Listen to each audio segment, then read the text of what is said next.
Hi everyone, welcome to Thrashers Paradise. I am your host, Colin Sterling, and I am joined with a dear friend of the channel and radio show, Dr. Death, of 30 Immolated and 16 Returned, and he has come on to discuss two important subjects. The first, which I think is the utmost important, you have a show coming up.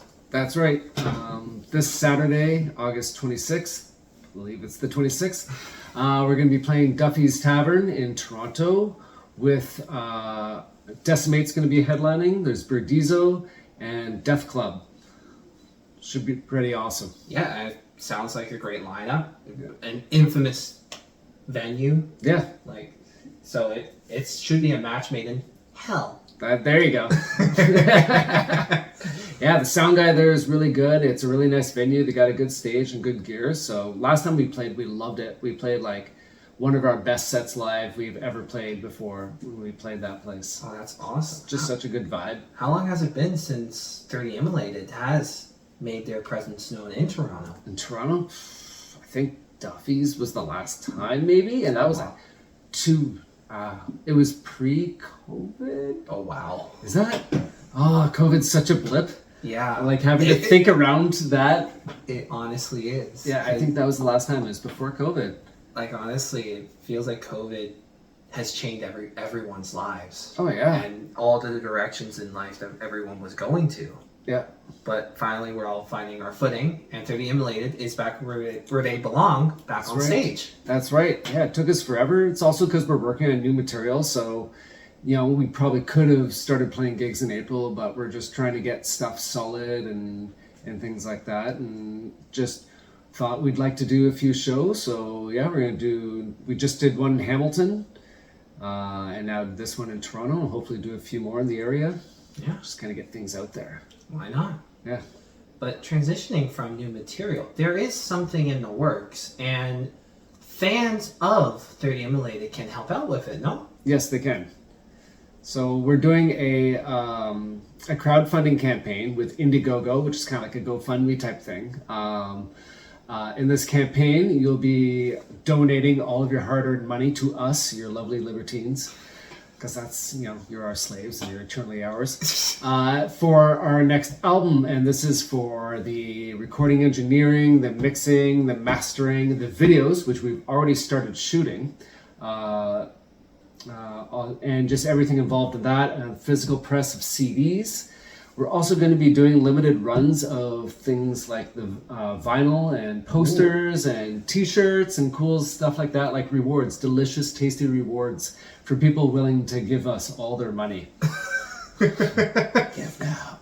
Yes, that's awesome, and that sounds like really tempting for those to help out this amazing extreme metal band of the highest avant-garde. That's right.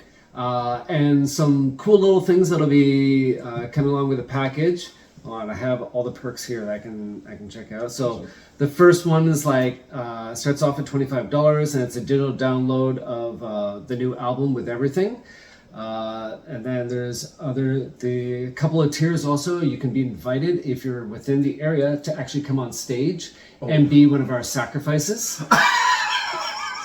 And for some of these shows, we're actually going to be using the material for shooting our video. Oh wow! Right, so we've got a couple of great people, Don Pettit and Kayla Rulis, are going to be videotaping just about all the shows, or a lot of shows that we're doing. And when we have people up there being immolated, that's going to be thrown into the videos and things like that. So that'll be a lot of fun. It's one of the tiers. There's like I said, CD presses of everything.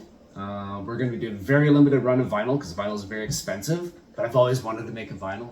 Honestly, and I think a lot of people would be very interested in a 30 Immolated vinyl. Absolutely. Well, the artwork, as always, is going to be awesome. We go way out of our way for the artwork of our albums because it's just, we're a very aesthetically and image-based band. That's, we're theatrical. It's like half of what we do is an act up there. That's we want to portray something for all the senses. We have the blood to drink, the poop to eat, the poop cookies. That's right, we serve poop cookies. If you didn't know that, we have slaves. And on the last show for the video shoot, we have an actress, Sabrina Gabrielle, who's playing Juliet. who is kind of like the star of the next album, which goes on with the whole story. And there's a whole story as always with all the albums. So she was Juliet for the last live act, and she'll be there for a lot of this as well. And like lots of just cool little rewards and stuff. But if you go into Indiegogo and just look up The Eternal Hate Machine, or look up 30 Immolated 16 Return, one or the other, the campaign will pop up and you can see everything that's there. And I'm starting to add like videos and some audio stuff that's going to be added to it, so you can hear like little demos of what we're doing.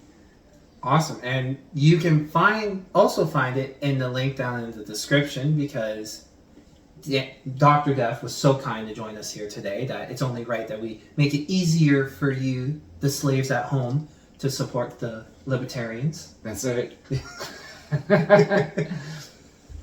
But yeah, it should be a really good campaign. So I guess I can talk a little bit about what the album's going to be like. Yeah. So as the first album was based off of the Marquis de Sade's 120 Days of Sodom, and there's a movie also called Cello, or The 120 Days of Sodom by Paolo Pasolini, and that album is all based on it. Like, I looked at the structure of the book and I kind of worked out like a musical structure that went along with it, lyrical structure, all these things and different theatrical things that would go along with it to kind of be representative of the story.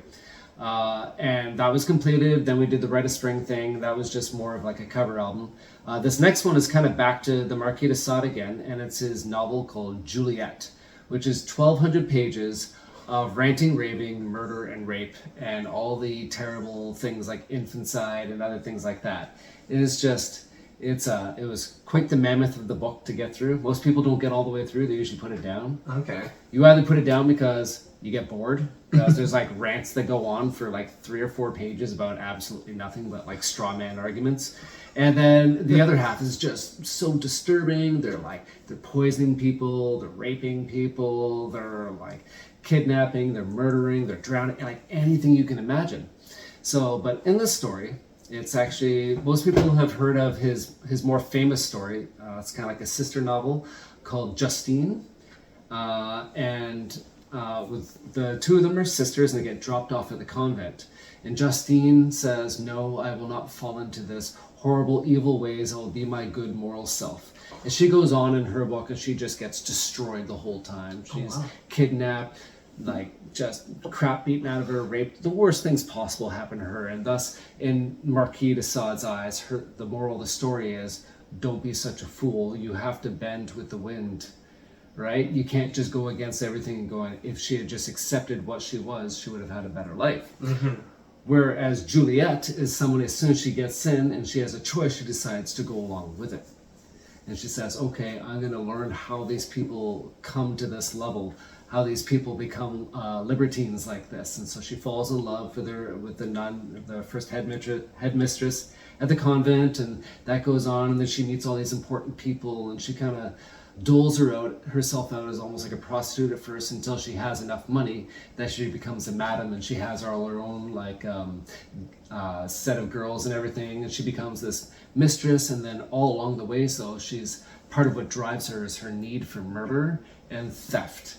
And so every level she becomes more in control of herself. At the same time, like, she becomes more in control of her destiny, her bloodlust rises at the same time. So she's murdering people, she's making more money, she's happy with herself. And the more money she makes, the more rich that she becomes, the more people she murders, the more extravagant her like schemes to like kill off thousands of people become. And she just becomes like the most horrific, terrifying libertine of them all. So she ends up surpassing all the men in her circle and just becomes the ultimate. And in the final chapter, her sister Justine comes back, and she's struck down by lightning, and then they all say, "See, that's what God thinks of that." And it's a crazy 1,200 pages of insanity and murder. You have left me once again speechless. It was one of the novels he got thrown into Bastille, the famous prison psychiatric asylum that he was thrown into because he named Napoleon's wife in the novel. There's like a princess that he names in the novel. He writes them in his characters and having all these awful things done to them and stuff like that. So that's part of the, like a lot of the reasons why Marquis de Sade got thrown into jail was political, because he was a bit of he liked to poke the bear a little. Just a little. Yeah. Okay. So the album that we've written, I've been writing it since 2007. Oh, wow. It's been a long time coming. I started it near the end of my undergrad when I was taking composition lessons with Linda Catlin Smith.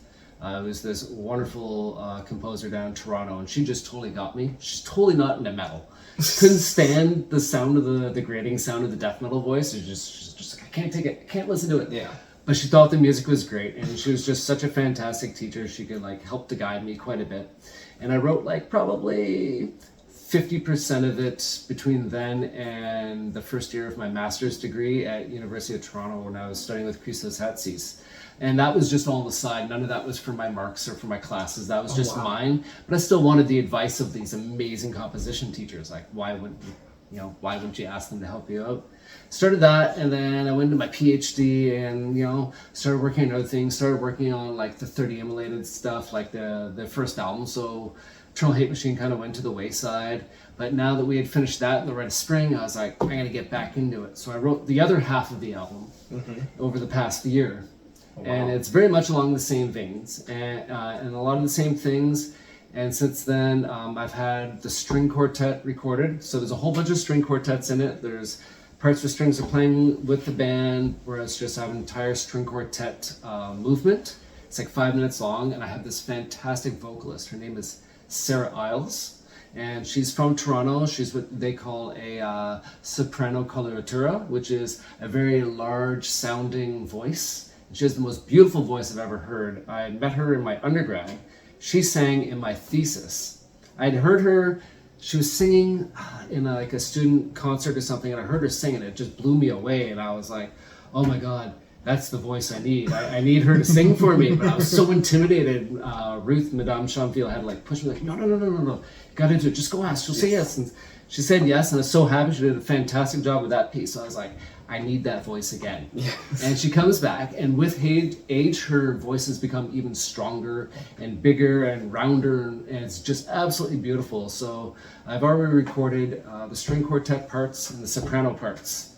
And so that's not mixed down, but it's all recorded, and I'm using some of the samples.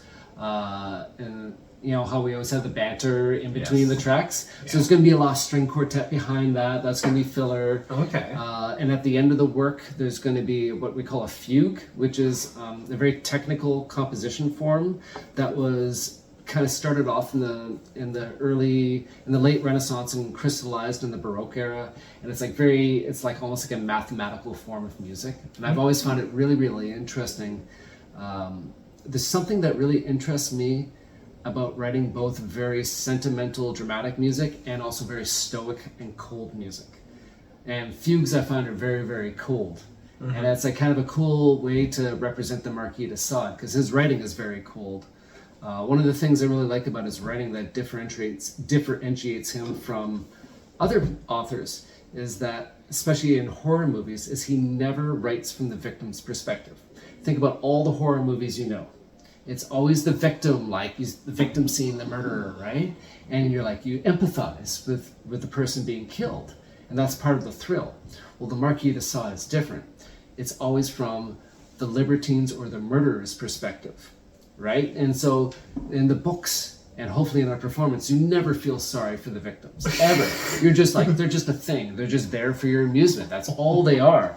Right? And that's like the whole point of his writing. There's a lot of famous philosophers who have taken the Marquis de Sade and just talk about how he's so cold in the way that he writes, and how that's itself is sadistic. His writing is sadistic itself because of the perspective that you have. And that's a big thing of what we do in the band. And like whenever we're making videos, they all say, oh, we'll have it looking up at you or the murderer. It's like, no. You can't do that. You can never have it from the victim's perspective, because then people feel sorry for them. And they're just a bunch of maggots. They're a bunch of lowly worms here to serve me. This is my world, right? Just like kind of like a psychopath or a sociopath, where everybody else is just chess pieces in your life that you get to move around for your own advantage, right? Yes. So that's like the type of perspective that I like to try and portray in the writing. But yes, there's a string quartet. I think there's how many movements in this? Prelude, callus,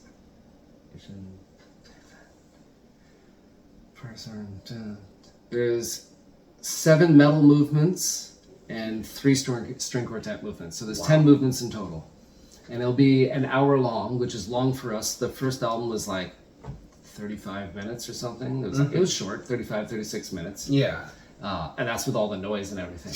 So, but this one will be quite a bit longer. We have a couple of 10-minute songs in there just for the ridiculousness of it. And how many songs are there that are going to be on the album? So 7 metal tracks in total. Okay. Yes. Okay. I get what you mean now. There's going to be a whole bunch in between 2/3 of the movements. There's going to be a little string quartet things where there's like the banter and us saying evil things and things like that. And on top of that, there's another 3 string quartet movements. Okay. There's a short prelude. There's the movement with the soprano in the middle, and at the very end, there's going to be a fugue. Okay. I apologize. Movement threw me off for referring to the songs. Sorry, yes. I guess like my training is in classical music, and it's like it's it's just the way that you're like basically beaten into talking. So I still carry that with me, even though we're in like the death metal genre, right? Yeah. And it's like it's songs. Yes, it's definitely songs. An elegant way to look at music. Yeah.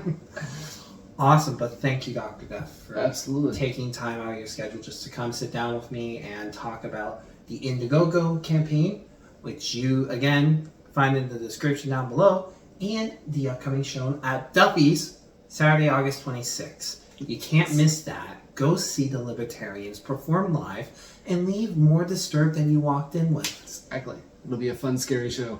Thank you so much. Thank you. Until next time, everyone, keep on thrashing.